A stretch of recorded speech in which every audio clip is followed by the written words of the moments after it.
অনেক মেয়েদেরই বলতে শুনি ছেলেদের জীবন কত সুন্দর, ইচ্ছে মতো ঘুরতে পারে, আড্ডা দিতে পারে, স্বাধীনভাবে যা ইচ্ছে তাই করতে পারে, কোনো বাধা নিষেধ নেই। আর মেয়েদের বেলায় যত নিয়ম কানুন।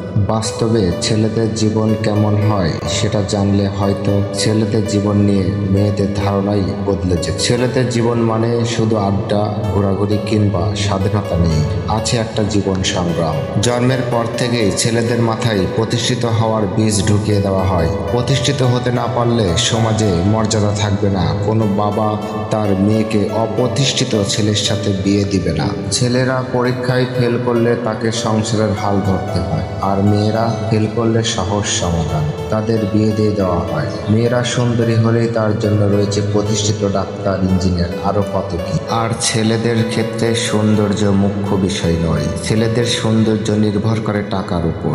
যদি পকেটে টাকা থাকে তাহলে পাড়ার কুৎসিত ছেলেটাকেও সুন্দর লাগে। টাকা থাকলে তার জন্য রয়েছে হাজার ডানাকাটা পড়ি। আর টাকা না থাকলে পাড়ার টিনা মিনাও ফিরে তাকায় না। আজকাল টাকা ছাড়া সুইট বেবিরা পাশে থাকে না। বেবির জন্মদিন আসলে দামি দামি উপহার দিতে হয়, নইলে ভালোবাসা জমে না। রেস্টুরেন্ট খাইয়ে না দিলে প্রেমে রোমান্টিকতা আসে না। আর প্রতিষ্ঠিত হওয়ার জন্যই ছেলেদের করতে হয় অনেক সংগ্রাম। আমাদের চারপাশের সমাজ মনে করে ছেলেরা হলো টাকার মেশিন, চাবি ঘুরিয়ে দিলেই বের হবে রাশি রাশি টাকা। ছেলেদের সম্মান নির্ধারিত হয় টাকার মাপকাঠি। একটি ছেলেকে জন্মের পর থেকেই ভাগ্যের নির্মম পরিহাসে কখনো কখনো তাদের শেষ জীবনের একমাত্র সঙ্গী বলতে থাকে তার চোখের জল। এভাবেই সারা জীবন ছেলেরা শুধু ত্যাগ করে যায় আপন মানুষের জন্য, বিনিময়ে কিছুই চায় না তারা।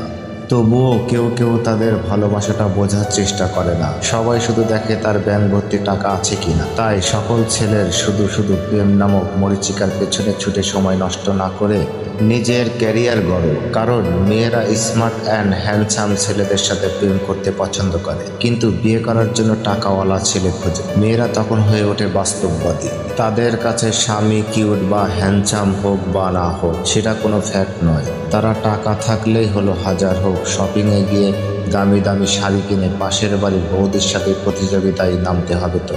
তাই ছেলেরা আর সময় নষ্ট করো না, নিজের জন্য ভাবো, পরিবারের জন্য ভাবো। পরিবার, সমাজ কিংবা আপনজনের কাছে তোমার কোনো মূল্য নেই যদি তোমার টাকা না থাকে, যদি তুমি পরিবারের দায়িত্ব পালন করতে না পারো। তাই টাকা চাই, টাকা না থাকলে কেউ তোমাকে চিনবে না। তাই টাকায় ধ্যান, টাকায় জ্ঞান। আশা করি সবাইকে বুঝাইতে পেরেছি। সবাই ভালো থাকবে।